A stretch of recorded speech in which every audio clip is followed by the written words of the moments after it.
Olá, muito boa noite e seja bem-vindo a mais um episódio de Pertinente, programa da Fundação Francisco Manuel dos Santos. Hoje, o nosso convidado especial é o conceituado historiador e escritor norte-americano Timothy Snyder, perito em autoritarismo e extremismo político e também professor de História na Universidade de Yale. O Dr. Snyder irá juntar-se a nós para falar sobre o perigo da tirania, como está a alastrar-se por várias nações e o papel da verdade na proteção da democracia. Iremos então começar a nossa conversa com Timothy Snyder, que se junta a nós de Viena, na Áustria. Tim, thank you so much for joining us. It's a pleasure to have an opportunity to speak with you in these curious and troubled times in so many ways. Let's get stuck in, get right into it, and I need to start talking about the truth, because I wanted to find out your opinion on whether the truth has ever been so fragile, facts have ever been so contested before in the history of politics, in your opinion. Right. I'm not going to go all the way back to the beginning, but let me just talk about the 20th century and now. I think if you look at the totalitarianism of the 20th century, the striking fact about it is that there was one truth. So there's one big myth. There's a racial myth, there's a class myth, but there's one truth. And that's the power of totalitarianism, that everything that happens, you can somehow bring it into that story. I think the problem today is a different one. I think the problem today in the 21st century is the idea that there are zero truths, that nothing's really true.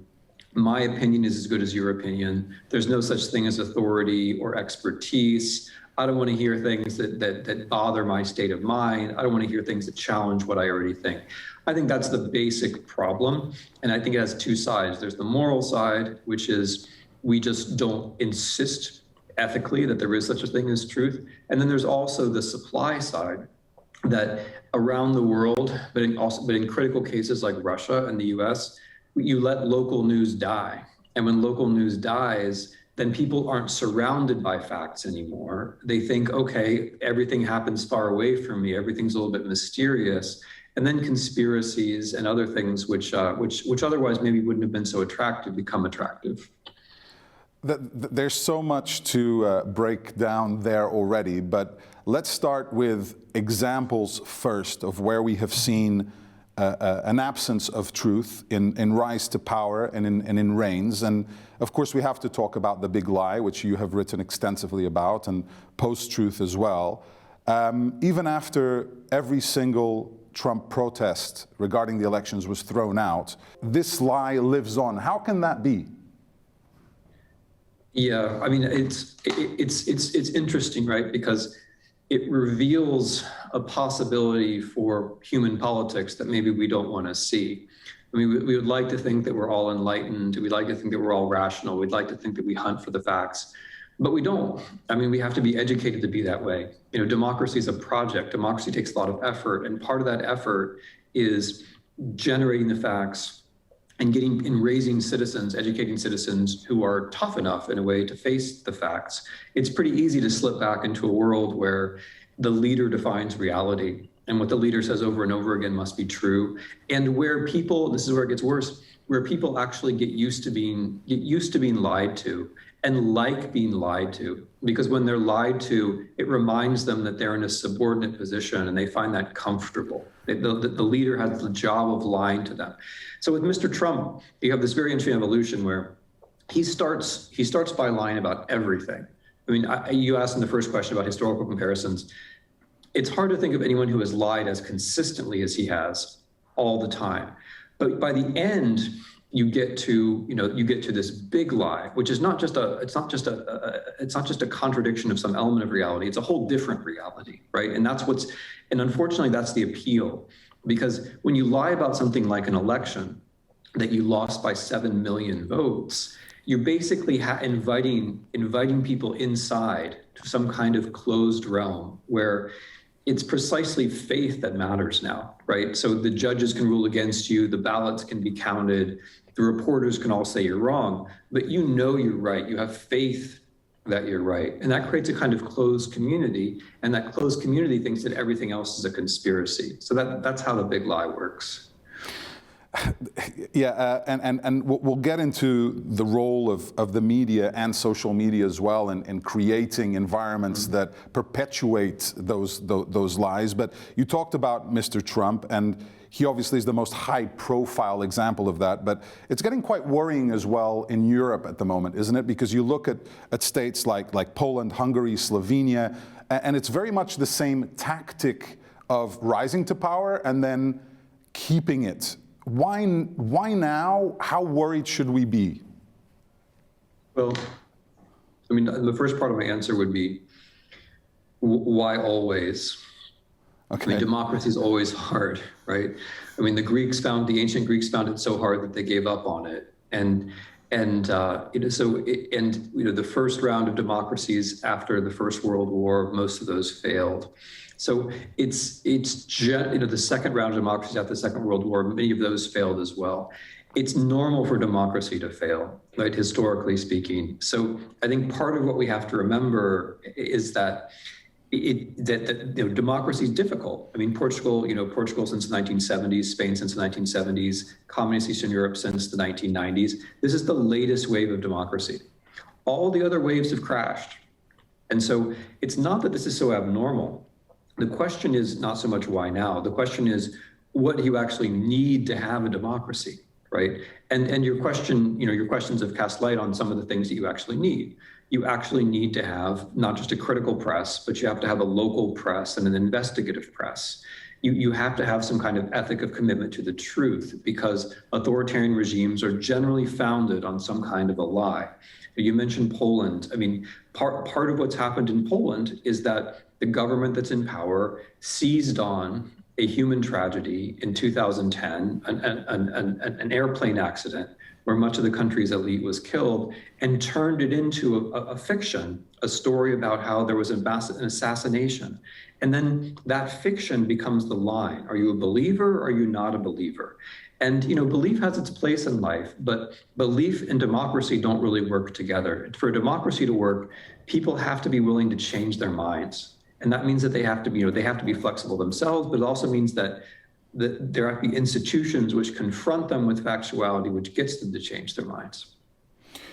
You've talked about lies and misinformation, and have to talk about the pandemic. And again, the initial reaction regarding the arrival of the pandemic from the United States, also in some of the biggest superpowers on the planet. And you have a look at what's happened in Brazil as well, which is tragic. How have you seen the role of leaders in these countries that like to control all information and spin on information, and the impact that it really has had on human lives, on concrete numbers of people dying? Yeah, it's a wonderful question, because there's such variety in how countries have responded to this, and such variety in how authoritarians have responded to this. Going all the way back to China at the very beginning, you have the classic problem of tyranny, which is that the tyrant doesn't want to admit to having made a mistake. And so the Chinese may have dealt with the virus well later on in their way, but at the very beginning, they lied about it. And if they hadn't covered it up those early several weeks, we might not be where we are now, right? And then you get to America, where the leadership style is a little bit different, where it's not that Mr. Trump covers things up exactly, it's that he just fills the air with things that aren't true, and that confuses people. Because there is an empirical reality about a disease. Disease works in a certain way, but when you have a president who says things like, it's just going to go away, or I've got a good feeling about this, or right, maybe you should just drink some clean products, or maybe you should get some ultraviolet light. When he says things like that, I mean, yeah, it's funny, but when someone in authority says things like that, it leads to this atmosphere of confusion, right, where people really don't know what they're supposed to think. And then you get this odd, especially American thing, but not only America, it's pretty big in Central Europe now too, where people start to think, yeah, whatever those experts say, I'm going to believe the opposite, right? Because I've become convinced that this is all a conspiracy. So if they say wear a mask, I'm not going to wear a mask. And Mr. Trump encouraged that. And that was a specific American thing. I mean, Mr. Trump encouraged people to resist the legislation or the rules which was meant to save their lives. And in doing that, he created this rebellious anarchic atmosphere, which had something to do with the fact that the US Capitol was stormed in January of 2021. All right, we've established how tyrants come to power, how authoritarians try to hold on to that power by creating an alternative version of the truth. Let's talk about what can be done about it. How can we protect democracy? And in a modern world such as today, is that viable with the ability of leaders to shape facts to fit their rhetoric and their narrative? Yeah, that's a wonderful question. And again, not to sound too much like the professor, but this is what Aristotle and Plato were worried about. Exactly this. They said you can't have a democracy because there will always be inequality of wealth, or you can't have a democracy because there will always be a demagogue who comes and tells a story and people are going to believe it, right? Like that argument was made more than 2,000 years ago, and it's a powerful argument, and it has a lot of force. And I think the answer is that if you want to have a democracy, you have to do three things. And the first is you have to assert it as a value. I think too many people, and this is true especially in Europe and the US, and I think especially among young people, take democracy for granted. Like, this is just the way the world works. Maybe we feel a little rebellious about it, who knows? But we don't really remember anything else. This is just the way things are. Excuse me. And democracy is not the way things are. I mean, democracy is the way things can be if you really want them to be that way. So there's a moral issue here. I mean, part of the fuzziness is that after 1989, there was this argument that there were no alternatives, that history was over, that capitalism was going to bring democracy. And I think that's had a really deadening effect, not on young people, but on a slightly older generation, maybe my generation, where people think, well, democracy is something which happens because of impersonal forces. It happens because of history, or it happens because of capitalism. And that's just not true. It's simply not true. If capitalism brought democracy, China would be a terrific democracy. Russia would be a fantastic democracy. It doesn't work that way. The second thing is that you have to be in a position to be friends with other democracies. So the last 15 years, democracy it's collapsed around the world, right? Not just in the US, not just in Hungary or Poland. The general trend is away from democracy to a startling degree. And what that suggests to me is that countries don't rise and fall on their own. Right? Democracy is not just a project of values, it's also a project of cooperation.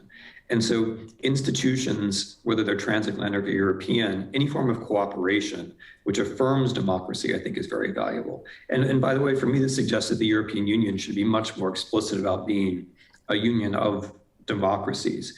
It's in trouble from the inside now too, thanks to the countries you already mentioned, Slovenia, Bulgaria, Hungary, Poland, are all in different ways pulling the European Union towards a model where maybe corruption is normal, maybe myths are normal, right? That's certainly to be watched out for. And then the third thing, which is very important for democracy, is education. And I mean that very broadly, like not just that you teach people the Constitution or whatever and the history, but you teach them the particular history of how the country was not usually a democracy, which is true for almost all of us. I mean, even the United States, most of our history is not fully democratic. Most of our history involves slavery or the discrimination against African Americans, right? We have very rarely been anything like a full democracy, and that's true of everybody. But I also mean education in the broad sense of teaching young people to engage with the real world. The real world, that world of human beings and public spaces and protests and so on, that's a democratic world. The world of social media, which I'm sure we'll get to talk about, the world of social media and algorithms is not a democratic world. It's an anti-political world. It's a world which isolates us and which makes us less enlightened and less capable of taking part in a democracy. Okay, well, let's talk about it now, because I think it's come up a couple of times, so obviously it's pertinent, which is the role of the media and social media in politics, and you know as well as I do that anybody under the age of 30 will spend more time interacting on their phone with their favorite influencer than they will necessarily reading the latest facts of a reputable news source. So you've seen whether it's comedians, whether it's actors, whether it's other celebrities become politicians because of the followers they have and not any kind of policy that they may represent, right? So let's take, and for the interest of our audience, let's take Portugal as an example. And how do you see a democracy or a country that wants to keep a democratic state deal with this scenario of younger people being more disconnected, maybe not even feeling a need to vote, and being only engaged with the virtual and digital world? How would you advise a country such as ours, and there are various examples in the European Union, to deal with the danger that can approach and protect what they still have? Yeah, so I'm gonna start with a very conservative recommendation, and I'm gonna move on to a less conservative recommendation. Okay.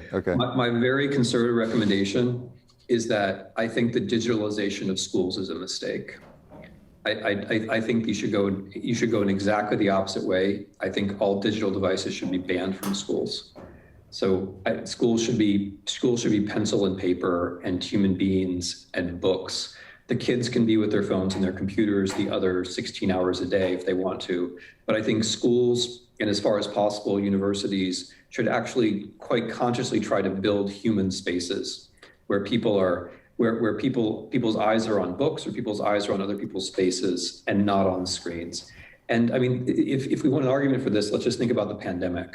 You know, the pandemic has given us the extreme of digital education, and it's been horrible. I mean, there's no one around the world who says, oh, it's been great to have digital education. Let's face it, it hasn't been. I mean, there's a lot of resources behind it, a lot of smart people and rich people in Silicon Valley who say this is the future, but it's not. I mean, basically sitting at home and doing Zoom is the equivalent of being on vacation from the point of view. I mean, that's not fun. It's not like vacation in the sense that it's fun. It's like vacation that you don't learn anything. It's right? not. Yeah, it's not fun. But let me and please hold on to your next Sure. argument. But some people would say that's radical. And how do you keep the books updated with the constant changes that are happening around us, whether they're political changes regarding leaders or information from science that needs to be incorporated to books? How do you do that fast enough?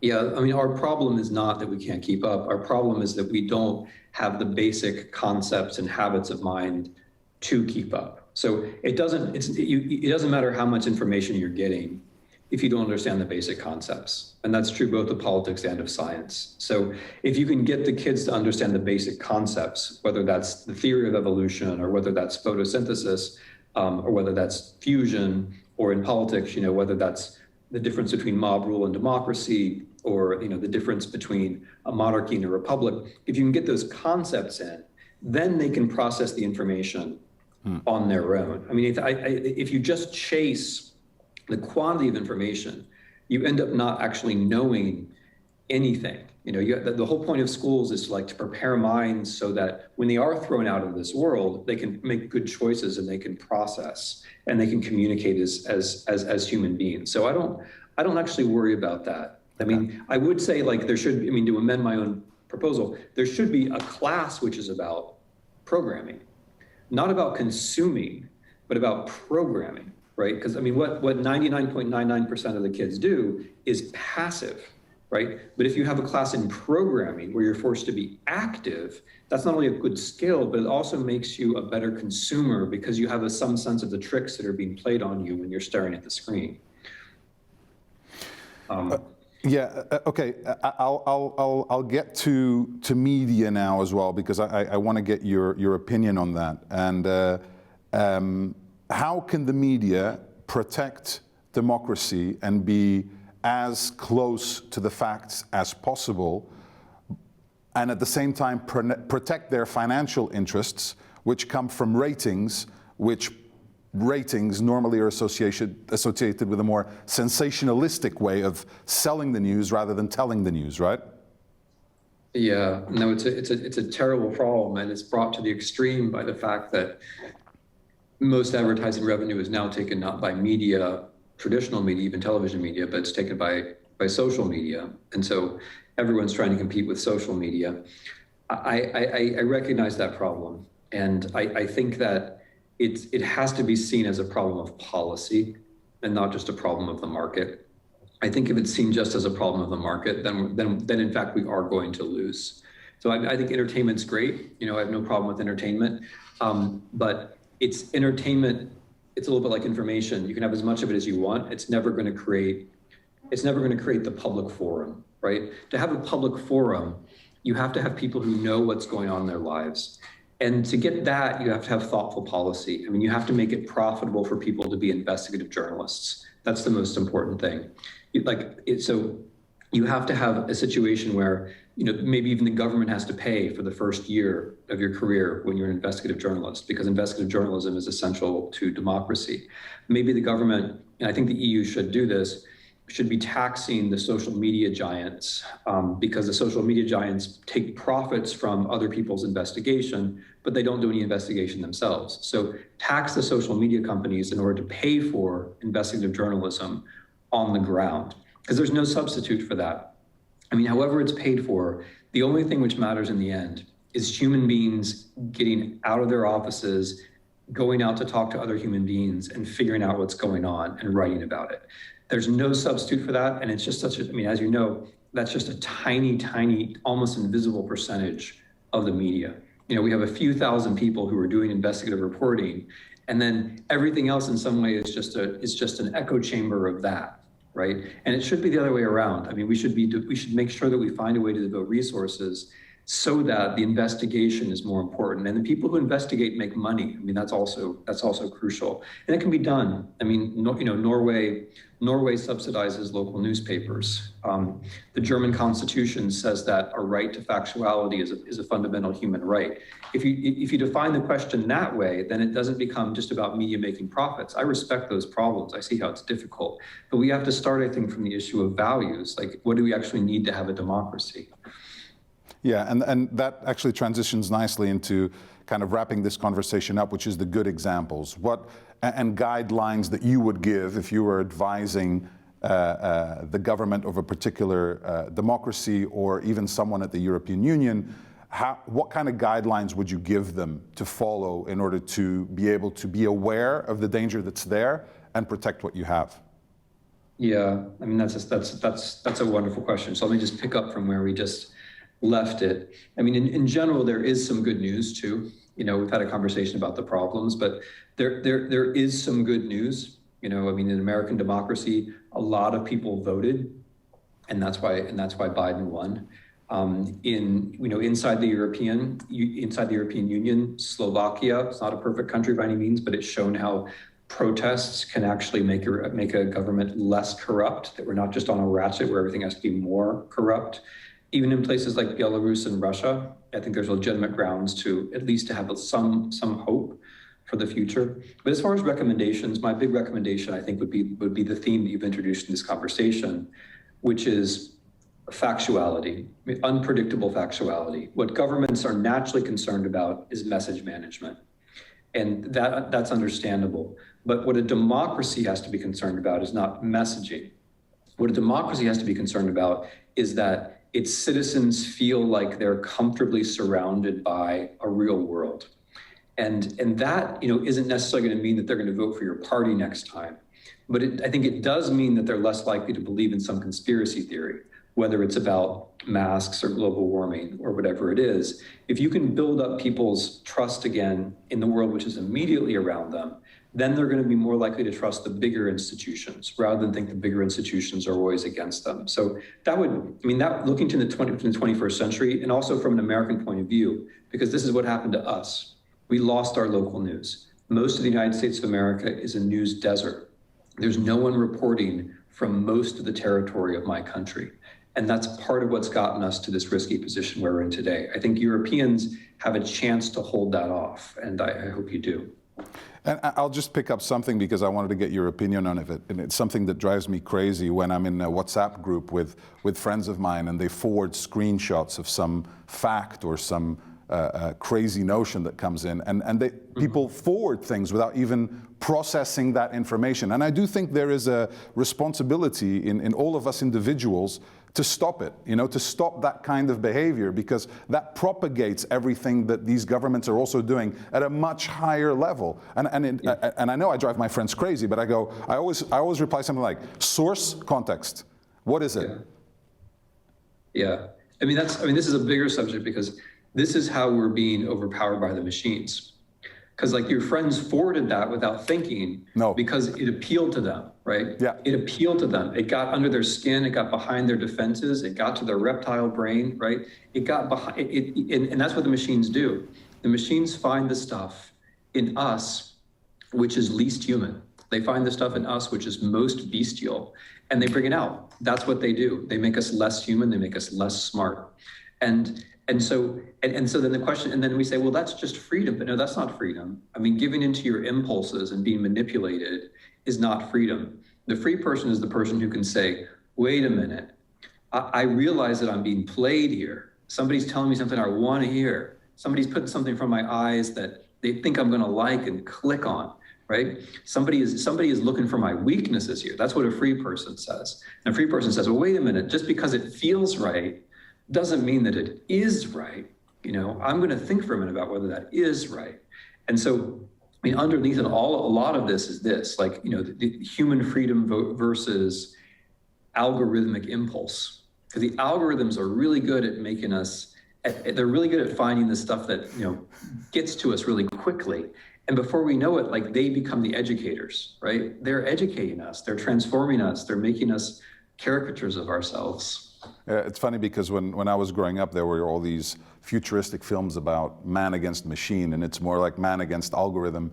Right now, what we're going through. To close, Tim, just have a few quick fire questions for you, okay? In a sentence or so, if you could answer these, it'd be great. So, what is the biggest danger to democracy as we sit here today?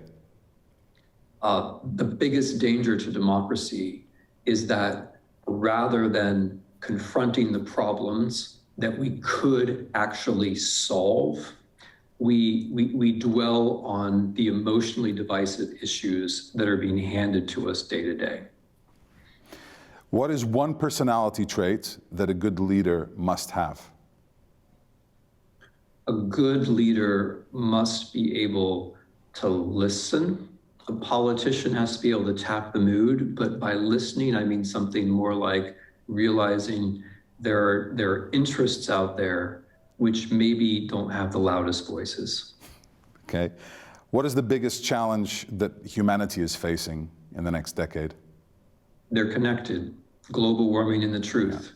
Yeah. If we have the truth, we'll start working on global warming. If we fix global warming, we're going to feel a lot better about the future and a lot better about ourselves and a lot more relaxed, and democracy is going to do better. And if you could change one thing in the world today by absolute power of magic, what would that thing be? I guess an Aladdin, old school Aladdin question, but only one wish. No, I would wish away my power to have that wish. Yeah, but you would, if you then were asked to give it to someone else, you wouldn't want to give it to someone else, would you? I would wish that power away. I mean, I don't think anyone should have that power. We're talking about democracy. Nobody should have that power. Tim, it's been an absolute pleasure and privilege to share this half an hour or so with you. Good luck on your quest to continue the education and the sharing of information, which can hopefully ensure democracy will prevail. And I hope to hear more from you soon on other platforms and online, and not only in books as well. Okay, thank you very much, Pedro, for all your careful preparation, and thanks for the conversation. I appreciate it. Thank you very much. Na verdade, muita informação partilhada aqui por Timothy Snyder durante a última meia hora, muito conteúdo para digerir relativamente à proteção da democracia, ao perigo da tirania, do autoritarismo também político, como podemos fazer também para nos protegermos de não sermos controlados pelos algoritmos nas redes sociais, o papel dos média também na partilha de informação e de factos. Vou querer ver e rever este programa porque, na verdade, acho que Timothy Snyder passou aqui muita informação pertinente neste programa Pertinente, que provou mais uma vez, nesta série da Fundação Francisco Manuel dos Santos, que quando há factos, há argumentos.